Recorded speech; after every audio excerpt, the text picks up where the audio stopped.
2025-এ গণেশ চতুর্থীতে দেখো বেরিয়ে গেছি জ্বরের ওষুধ খেয়ে একটুখানি ভাল লাগছে তাই বেরিয়ে গেলাম ঠাকুর পরিক্রমা করতে। তাই দুই বন্ধু দেখো হাঁটতে হাঁটতে চলে আসলাম। ফার্স্টে দেখে নাও আমাদের গেটের, এটা হচ্ছে হাবড়া 29 নম্বর রেল গেটের পুজো। তারপরে দেখো চলে আসলাম আশুতোষ কলোনির পুজোটা দেখতে। আর খুবই সুন্দর দেখো করেছে এটা, আর দারুণ ঠাকুরটা আমার খুব পছন্দ হয়েছে। খুবই একটা কিউট ভাব ঠাকুরটার মধ্যে দেখো, আর প্যান্ডেলের কাজটা তো অপূর্ব হয়েছে।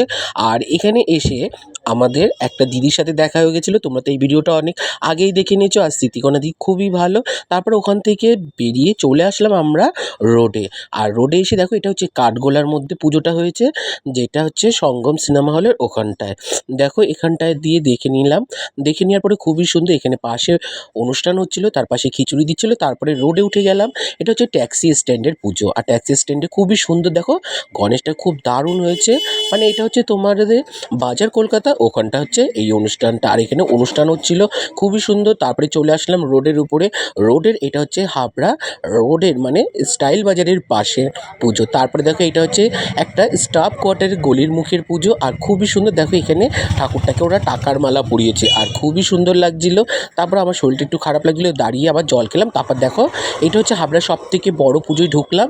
এটা হচ্ছে হাবড়ার পিল মেডিকেল গলির পুজো। এই গণেশটা সব থেকে বড় হয় দেখো, তোমরা না দেখলে বিশ্বাস করবে না। ক্যামেরায় যতটা উঠেছে ততটা আমি তোমাদের সামনে তুলে ধরলাম।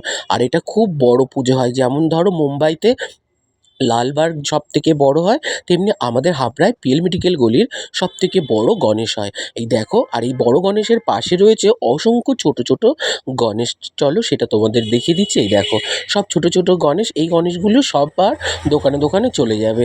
আর এখানেও প্রসাদ দিচ্ছিল।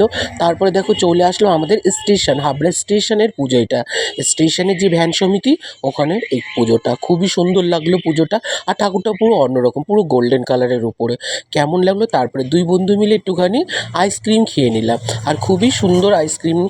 তারপর আইসক্রিম খেয়ে চলে আসলাম স্টেশনের রাস্তায়। মানে এটা হচ্ছে আমাদের তেঁতুলতলার পুজো, মানে স্টেশনের যে তেঁতুলতলা সেটা খুবই সুন্দর দেখো সাজিয়েছে। ঠাকুরটা একটা বাচ্চা বাচ্চা ভাব আছে। তারপরে চলে আসলাম দেখো আমাদের 1 নম্বর গলির পুজোটা দেখতে। এই যে 1 নম্বর মানে বেকারি পট্টি যেটা, সেই বেকারি পট্টির ঠাকুরটাও খুব সুন্দর হয়েছে, দারুণ লাগছে দেখো কি সুন্দর সাজিয়েছে সব।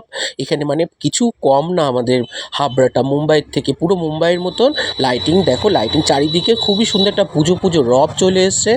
আর কেমন লাগলো আমার সাথে হাবড়া পুজো পরিক্রমা করে? তারপর দেখো চলে আসলাম আমাদের বাজারের পুজোটা দেখতেই, দেখো হাবড়া বাজারের। তারপরে চলে আসলাম আমাদের গেটের পুজোটা দেখে বাড়ি চলে আসলাম। কেমন লাগলো? টাটা বন্ধুরা।